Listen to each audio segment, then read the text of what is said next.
For the purposes of audio description for the blind and visually impaired, in the background while Tony Davey is speaking, there will be shots of Tony on Union Street, Tony talking with Wendy Hart inside the Millennium Club, detailed shots of the Millennium Club, photos of what they are doing in the space now, courtesy of Photo Now, and archival stills and moving image of life in Union Street throughout this episode. The box on screen, Union Street, Season 2, Episode 1. Shots of Union Street today mixed with archival nightlife footage are shown. Speaking next is Tony, who is outside the boarded up Millennium Club. Hello, and welcome to the box on screen, our dip into the vast film and television archive, whose home is the box in Plymouth, where I am an engagement officer. For this episode, I've come to Plymouth's iconic Union Street, a boulevard constructed in the 1800s to link Plymouth to Devonport. However, it's probably most famous for its 20th century nighttime scene. Once the epicentre in the city for cinema, theatre, bars and nightclubs, and all that entails. Colour archival footage of crowds on Union Street. And this vast building has been at the heart of all that since the 1930s. Known today as the Millennium Building, originally a cinema, then a dance hall, nightclubs, and even a roller disco. But its story doesn't end there. Let's go in and find out more. We go inside the Millennium Club. Detailed shots of the building are shown. A CCTV sign, graffiti on the walls reading "They feed us poison," old artwork, and a pigeon in amongst the damaged building. I'm delighted to be joined by Wendy Hart from Nudge Community Builders, co-owners of this amazing building. Wendy, thank you for inviting us along today. I wonder if you can tell me a little bit about Nudge and a little bit about the history of this amazing building. Oh, you're really welcome. So I'm Wendy, I'm co-director of Nudge Community Builders with Hannah Sloggett. We gave ourselves permission back in 2017 to start opening some of the buildings that were empty and derelict. So we've now done that to 4 buildings on the street. We own 2, of which one is the Clipper and the other one's here, which is the Millennium with Eat Work Art.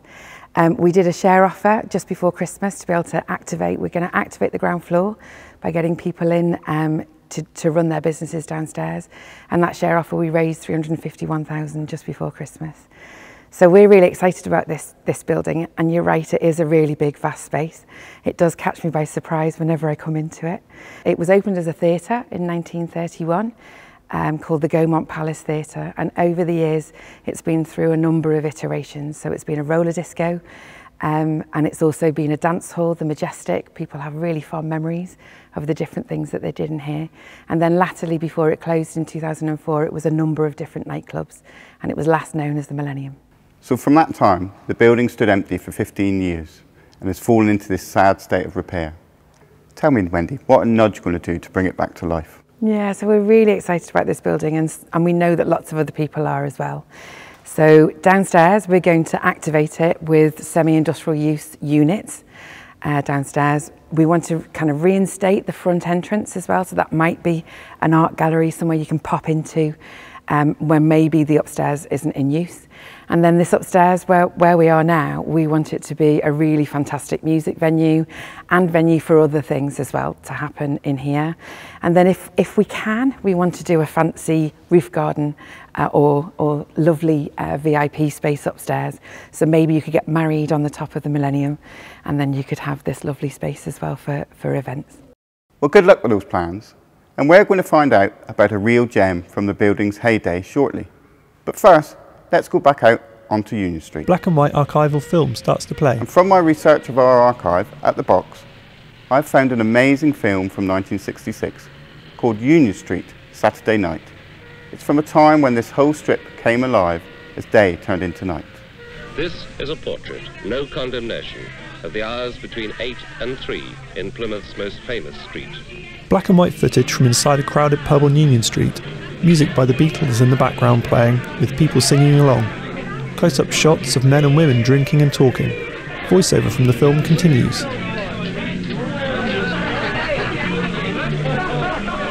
Saturday night begins, naturally, in a pub.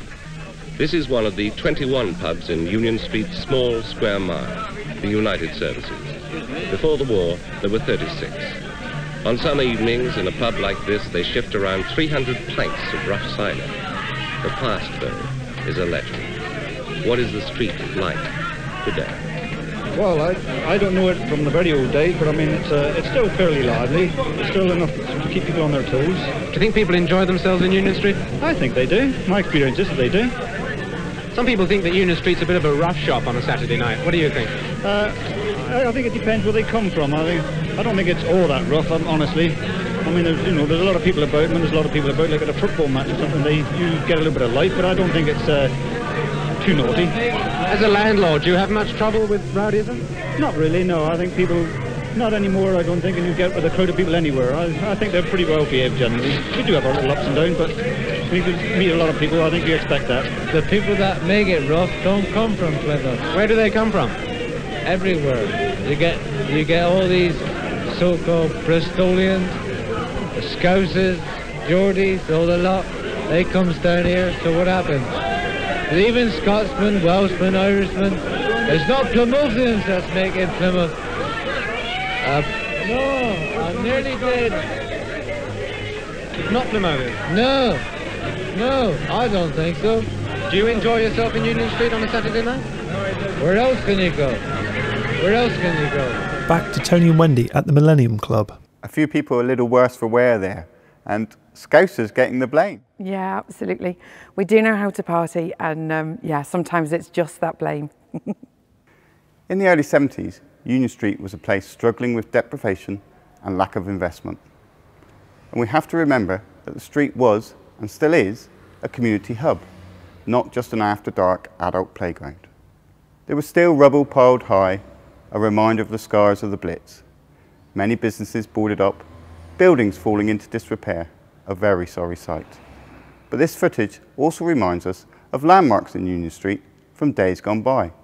The railway bridge has long gone, as too the pub next door to here, the Two Trees. And the Palace Theatre, further down the street from here, had become a bingo hall. And in 1980, the Odeon Cinema, the building we are in today, closed its doors. Colour archival footage from 1980 of Alex Gregg, General Manager of the Odeon Cinema. The cinema will be missed not only by me, but by many, many people in Plymouth.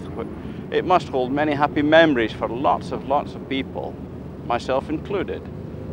It's a great place for socialising, a cinema nowadays. There are a lot of rumours going around the city that it could be a new ice rink. That would be marvellous. Will you join me on the ice? Any truth in those? I don't know, David. Until we get board approval for any expenditure, it's anybody's guess what it could be eventually.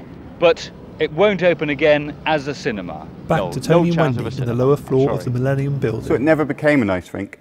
The closest it got to that was the roller disco. Instead, an ice rink was built across the road from here as part of the Pavilions complex, completed 11 years later. So we've come downstairs to what would have been the stalls of the original cinema.